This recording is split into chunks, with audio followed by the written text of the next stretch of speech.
வணக்கம். இன்றைய நாள் 22/9/2025 திங்கட்கிழமை. செய்திகள் வாசிப்பவர் ரெனிகா ஜோனரஞ்சன். தனசியா தமிழின் பிரதான செய்திகள். முதலில் தலைப்புச் செய்திகள். அடுத்த ஆண்டு மாகாண சபை தேர்தலை நடத்துவதற்கு முயற்சி செய்வோம் என துணை அமைச்சர் தெரிவிப்பு. மண்டைதீவில் மைதான புனரமைப்பு பணிகளின் போது துப்பாக்கி ரவைகள் மீட்பு. கடந்த 9 மாதங்களில் வீதி விபத்துகளில் 1797 பேர் உயிரிழப்பு. ஜப்பானுக்கு விஜயம் மேற்கொள்ள உள்ளார் ஜனாதிபதி அனுர. விஜய்க்கு மாலை அணிவித்த விவகாரம் 4 பேர் மீது வழக்கு பதிவு. பாகிஸ்தான் விமானப்படை தாக்குதல்களில் 30 பேர் உயிரிழப்பு. பாலஸ்தீன அரசை அங்கீகரித்த 4 முக்கிய மேற்கத்திய நாடுகள். தொடர்வது விரிவான செய்திகள். முதலில் தாயக செய்திகள். எமது அரசாங்கம் ஆட்சிக்கு வந்த பின்னர் 3 தேர்தல்களை நடத்தியுள்ளது. தற்போது நாட்டில் அபிவிருத்திகள் நடைபெற்றுக் கொண்டிருக்கின்றன. அவற்றிற்கு தடைவராமல் அடுத்த ஆண்டு மாகாண சபை தேர்தலை நடத்துவதற்கு முயற்சி செய்வோம் என துணை அமைச்சர் மஹிந்த ஜெயசிங்க ஜாலில் தெரிவித்தார். யாழ்ப்பாணத்தில் நடைபெறும் தொழில் திணைக்களத்தில் நடமாடும் சேவையில் கலந்து கொண்ட பின் ஊடகவியலாளர்களின் கேள்விகளுக்கு பதிலளிக்கும் போதே அவர் இவ்வாறு தெரிவித்தார். அரசாங்கம் ஆட்சிக்கு வந்து 1 வருடம் நிறைவடைந்துள்ள போதிலும் நாட்டு மக்கள் உணரக்கூடிய வகையில் அபிவிருத்தி பணிகள் எதுவும் இடம்பெறவில்லை என முன்னாள் ஜனாதிபதி மஹிந்த ராஜபக்ச தெரிவித்துள்ளார். ரோஹித அபேவர்த்தனவின் பிறந்த நாளை முன்னிட்டு களத்துறையில் நேற்று ஏற்பாடு செய்யப்பட்டிருந்த நிகழ்வில் கலந்து கொண்டு கருத்து தெரிவிக்கும் போதே மஹிந்த இதனை தெரிவித்தார். யாழ் மண்டைதீவு சர்வதேச கிரிக்கெட் மைதானத்தில் ஆரம்ப கட்ட பணியின் போது மைதான பகுதியில் இருந்து பல துப்பாக்கி ரவைகள் கண்டுபிடிக்கப்பட்டன. ஊர்காவல்துறை போலீஸ் பிரிவுக்குட்பட்ட மண்டைதீவு பகுதியில் சர்வதேச கிரிக்கெட் மைதான ஆரம்ப கட்ட பணிகள் தற்போது நடைபெற்றுக் கொண்டிருக்கின்ற நிலையில் அப்பகுதியில் இருந்து நேற்று முன்தினம் T56 ரக துப்பாக்கி ரவைகள் பல கண்டுபிடிக்கப்பட்டன. இது தொடர்பான தகவல்கள் ஊர்காவல்துறை போலீசாருக்கு வழங்கப்பட்டது. இது தொடர்பான ஊர்காவல்துறை போலீசாருக்கு தகவல் வழங்கப்பட்டதற்கிணங்க விடயம் தொடர்பான ஊர்காவல்துறை நீதிமன்றத்தில் ரவைகளை மீட்டெடுப்பதற்கான உத்தரவு கிடைக்கப்பெற்ற பின்னர் ஊர்காவல்துறை நீதிமன்ற உத்தரவிற்கமைய இன்று காலை ரவைகள் மீட்கப்பட்டன. கடந்த 9 மாதங்களில் மொத்தம் 1797 பேர் வீதி விபத்துகளில் உயிர் இழந்துள்ளதாக போலீஸ் போக்குவரத்து துணையின் பணிப்பாளர் சிரேஷ்ட போலீஸ் அத்தியட்சர் மனோஜ் ரணகல தெரிவித்தார்.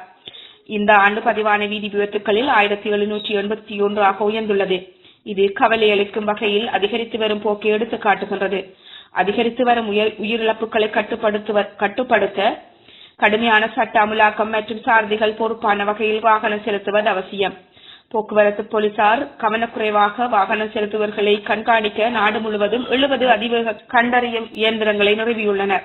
2025 ஆண்டில் மோட்டார் சைக்கிள் விபத்துக்கள் அதிகளவில் அதிகரித்துள்ளது. அதன்படி 923 விபத்துக்கள் பதிவாகியுள்ளன. இந்திய கடற்படை தளபதி அட்மிரல் தினேஷ் கே திரிபாதி 4 நாள் உத்தியோகபூர்வ பயணமாக இன்று இலங்கைக்கு விஜயம் மேற்கொள்ள உள்ளார். இந்த விஜயமானது இரு அண்டை நாடுகளுக்கும் இடையிலான பாதுகாப்பு உறவுகளை ஆழப்படுத்துவதை எடுத்து காட்டுகின்றது. இந்த விஜயத்தின் போது பிரதமர் கரணி அமரசூரிய மற்றும் இலங்கை கடற்படை தளபதி ரியர் அட்மிரல் காஞ்சன பனகுட உள்ளிட்ட உயர் அதிகாரிகளை அட்மிரல் திரிபாதி சந்திக்க உள்ளார். யாழ்ப்பாணத்தில் ஐஸ் போதைப் பொருள் மற்றும் அதனை பாவிக்க பயன்படுத்தப்படும் உபகரணங்களுடன் இளைஞர் ஒருவர் கைது செய்யப்பட்டுள்ளார். ஊரெழு பகுதியில் ஐஸ் போதைப் பொருள் பாவனையில் இளைஞர் ஒருவர் ஈடுபட்டு வருவதாக போலீசாருக்கு கிடைக்கப்பட்ட இரகசிய தகவலின் அடிப்படையில் இளைஞனின் வீட்டை சுற்றி வளைத்த போலீசார் ஐஸ் போதைப் பொருட்களையும் அதனை பயன்படுத்த உபயோகிக்கும் உபகரணங்களையும் மீட்டெடுத்துள்ளனர். இதை அடுத்து இளைஞரை கைது செய்து போலீசார் கோப்பாய் போலீஸ் நிலையத்தில் தடுத்து வைத்து விசாரணைகளை முன்னெடுத்துள்ளனர். ஜப்பான் அரசாங்கத்தின் அழைப்பின் பேரில் ஜனாதிபதி அனுரகுமார திசநாயக்க எதிர்வரும் 27 முதல் 30 வரை ஜப்பானுக்கு உத்தியோகபூர்வமான விஜயம் ஒன்றை மேற்கொள்ள உள்ளார் என்று வெளிவிவகார அமைச்சர் தெரிவித்துள்ளார். இவ்விஜயத்தின் போது ஜனாதிபதி ஜப்பானின் மாட்சிமிகு பேரரசரை சந்தித்து பேச உள்ளதுடன் பரஸ்பர ஆர்வம் கொண்ட பல்வேறு பிரச்சனைகள் குறித்து ஜப்பானில் பிரதமருடன் மாநாட்டு சந்திப்பொன்றையும் நிகழ்த்த உள்ளார். இலங்கையில் அதிகரித்து வரும் பொருளாதார வாய்ப்புகள் குறித்து கவனம் செலுத்தும் வகையில் முக்கிய ஜப்பானிய வணிகங்கள் மற்றும் டோக்கியோவில் உள்ள முதலீட்டாளர்களின் உயர்மட்ட பிரதிநிதிகள் கலந்து கொள்ளும் வணிக மன்றத்தில் ஜனாதிபதி உரையாற்ற உள்ளார். தொடர்வது இந்திய செய்திகள். திருவாரூரில் விஜய்க்கு மாலை அணிவித்த விவகாரத்தில் 4 பேர் மீது போலீசார் வழக்கு பதிவு செய்துள்ளனர். தமிழக வெற்றி கழகத்தின் தலைவர் விஜய் கடந்த சனிக்கிழமை நாகை மற்றும் திருவாரூரில் சுற்றுப்பயணம் மேற்கொண்டிருந்தார். சென்னையிலிருந்து தனி விமானம் மூலம் திருச்சி வந்து அங்கிருந்து வீதி மார்க்கமாக நாகப்பட்டினம் சென்று பின்னர் திருவாரூருக்கு நண்பகல் 3 மணியளவில் வருகை தந்தார். இதன்போது திருவாரூர் தெற்கு வீதிகளில் விஜயின் மக்கள் சந்திப்பு நடைபெற்றது. இதன்போது தாவேகா நிர்வாகிகள் கிரேன் மூலம் பிரமாண்டமான மாலையை அணிவித்து விஜயை வரவேற்றனர். தனது பிரச்சார வாகனத்தில் நின்றபடியே அந்த மாலையை விஜய் ஏற்றுக்கொண்டார். இதற்கிடையே திருவாரூரில் விஜய்க்கு மாலை அணிவித்த விவகாரத்தில் 4 பேர் மீது வழக்கு பதிவுகள் செய்யப்பட்டுள்ளது.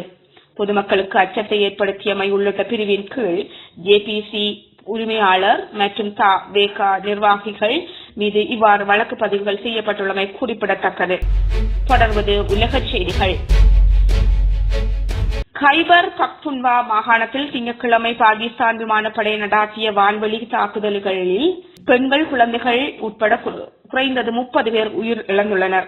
திங்கட்கிழமை அதிகாலை 2 மணியளவில் பாகிஸ்தான் போர் விமானங்கள் திரா பள்ளத்தாக்கில் அமைந்துள்ள மாட்ரோ தாரா கிராமத்தில் 8 LSR குண்டுகளை வீசி இந்த தாக்குதல்களை நடத்தியுள்ளது. இறந்தவர்கள் அனைவரும் பொதுமக்கள் என தெரிவிக்கப்பட்டுள்ளது. காசா போரினால் ஏற்பட்ட விரக்தி மற்றும் இரு நாடுகளுக்கு இடையான தீர்வை ஊக்குவிக்கும் நோக்கில் இங்கிலாந்து, கனடா, ஆஸ்திரேலியா மற்றும் போர்ச்சுகல் ஆகிய நாடுகள் ஞாயிற்றுக்கிழமை பலஸ்தீன அரசை அங்கீகரித்தன. இது இஸ்ரேலிடம் இருந்து கடுமையான எதிர்வினையை தூண்டியது. பாரம்பரியமாக இஸ்ரேலுடன் கூட்டணி வைத்துள்ள மேற்கத்திய நாடுகளில் 4 நாடுகள் எடுத்த முடிவு ஆக்கிரமிக்கப்பட்ட பிரதேசங்களில் இருந்து ஒரு சுதந்திர தாயகத்தை உருவாக்குவதற்கான பலஸ்தீனியர்களின் விருப்பத்தை ஆதரிக்கும் 140க்கும் மேற்பட்ட நாடுகளுடன் இவர்கள் இணைந்து கொண்டனர். இத்துடன் பேனேசியா தமிழின் பிரதான செய்திகள் நிறைவு பெறுகின்றது.